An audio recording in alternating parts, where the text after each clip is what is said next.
On page 5 of the Daily Nation, you'll see that a U.S. envoy bids Uhuru farewell. President Uhuru Kenyatta bids farewell to the outgoing U.S. ambassador to Kenya, Robert Godec, when the envoy called on him at State House, Nairobi. Mr. Godec, whose tour of duty has come to an end, has served as the U.S. ambassador for the last 7 years. Of course, that story is also given coverage on, I'm trying to find the Standard.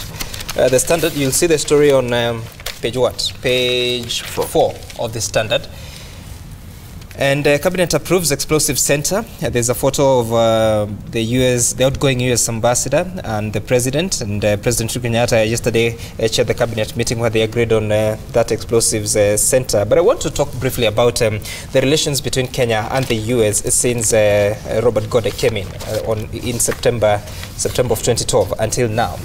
So he has been here. I've seen him through so many interventions when it comes to politics, when it comes to fighting terror. When you look at that term, how do you rate the relations between Kenya and the U.S.? Starting with you.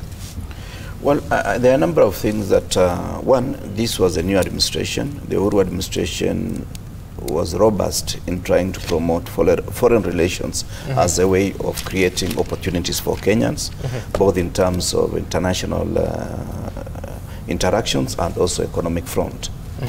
And therefore, it is a period that was full of many activities, including rolling out the policy on foreign relations, which has not been in place since independence.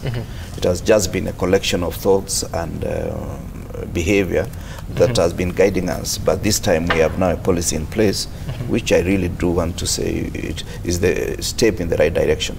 Godec has also been doing the principle number one in diplomacy, the interests of America or his own country, and I think it's done very well, given the fact that Kenya is the hub of economic activities and international communication, and in the Horn of Africa. And to great extent, in many aspects, it is a destination for many individuals coming to the continent of Africa. And therefore, that promotion has been done so well. And I would say the climax of it was the direct flight to New York by Kenya Airways, which is something that we need to rethink as Kenyans. How do we improve the infrastructure in terms of supporting businessmen so that they can have direct flight, not only of themselves, but also goods and services that can go across the continent to the Americas. So in short, it has been a situation of mixed fortunes. At times we've had not so comfortable arrangements with them, but I think the overall has been a very good working relationship and promotion of our own country internationally. And so when you look at this, so now we are expecting Kylie Makata to be the new ambassador to Kenya when he comes, but before Godec there was Ranbaga, and that was it him, or there was an in between? It was. It was him. There was that relationship that was not very rosy, especially after the post-election violence of 2007, 2008. So when you look at the term of Godec and his impact in the country's politics and the fight against terror, do you think we're at a better place relating as peers rather than Big Brother looking down on others, on us? Well, I can say Godec has balanced his role very carefully as he took after Rainburger. It wasn't very smooth, but with time, especially this term, I know he's played a big role in cooling the political temperatures in the country, and that's why now we can move in. And in fact, while things were not so rosy, that's when the Chinese took advantage. But I can say U.S. is back. It's more of peers to some extent, even though the Big Brother, it's a superpower. Kenya has a long way to go. And right now we are doing not so good economically, and that's why you can see the president really asserting his position and say, ladies and gentlemen, let's work. I think so far I would say the relationship is good and we are headed towards the right direction. And it's not only with the U.S. though, but I think he's done well, and our president also has embraced the U.S. government or this current government. They're working on well. Okay, so when you look at his contribution, especially with the last year's, no, actually the previous year, 2017 election process, and his interventions, those meetings that they were holding with the likes of KEPSA and religious leaders, is this something that is sustainable? Because when you look at the relations between Kenya, like now the ambassador of Kenya to the US, they have very limited role in how they even relate with the US, unless it's upon invite. But now in Kenya, they have quite a higher standing that they are given by the society, or they position themselves. How does this work around the two countries? I think it's for us Kenyans to reflect, because if you look at the U.S. intervention in local politics, first of all, it's a strong indictment on our inability to build national or internal resilience. You know, I mean, Kenyans, we have to learn to solve our problems without looking for external assistance. You get? Nobody wants to get involved in your affairs. There's no joy the US will extract by managing or influencing or promoting stability. This is purely a national issue. We are a sovereign state. The responsibility to make decisions that bind us, the responsibility to problem solve in a timeous and consistent manner is purely ours. So first of all, we must indict ourselves, you know, for failing to build bridges in this practical sense, not the mythical bridges that I hear some people talk about, building bridges in this practical sense, knowing that this country must outlive all of us, and that the reputation of this country relies on our ability to solve our problems with limited or zero external assistance or intervention. So if I look at external assistance in Kenya, I think, first of all, I think that's a welcome move, because we saw the tension in 2017. You know, elections mark Kenyans' weakest and sometimes darkest moments, and you have to hold your breath. You really have to hold your breath, because politicians have cornered us to believe that elections is about power, and power is a matter of life and death. For them.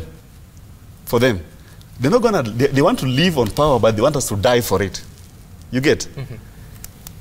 Elective politics and the struggle for political office is in fact a struggle for co-option into the club of resource managers. And I've always urged Kenyans to understand that the Kenyan political elite are not necessarily honest people. Nobody will come and tell you, listen, support me, when I get there, I'm going to just bless myself. You know, personal aggrandizement. They will tell you that, listen, I'm struggling for us to improve governance, to improve our party, to improve our, what we promised, but rarely do they deliver. Leave alone the national government. Look at the counties. And I'm saying that Jubilee is just as bad as NASA. If you don't know how NASA is bad, just look at the counties and with all due respect. No, I mean, you can't, please do not interfere with the integrity of my voice. He hasn't stopped you. Look at the Auditor General's report. This is not just sweeping statements. Okay. Corruption is deeper, deeper in counties than it may in fact be in the national government. That's a fact. That's a fact. We saw the report. Much of the resources assigned to the counties, there were counties that never allocated, at least now in the national government, you can see some big four agenda going on. In the counties, much of the resources allocated there did nothing. Those counties have political party leaders.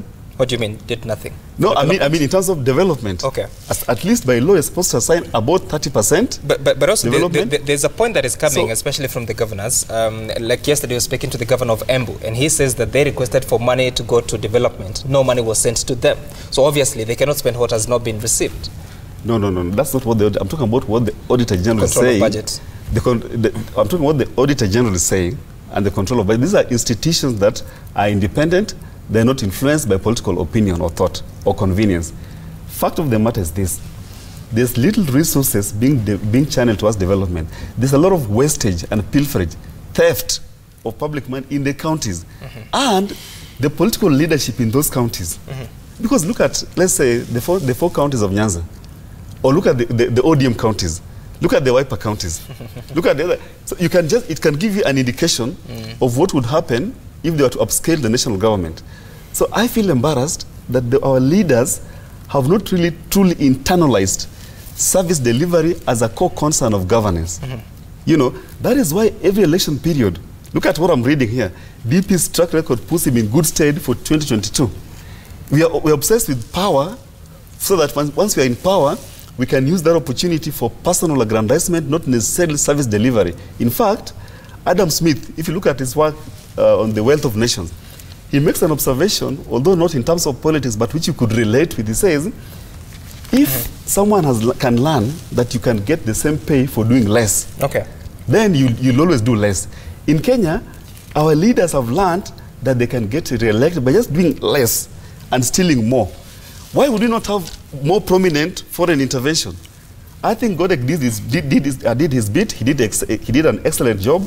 Melania Trump came here. President Kenyatta went to the US and met President Donald Trump. In between, we have direct flights to the US. These are things, you know, the back-end processes.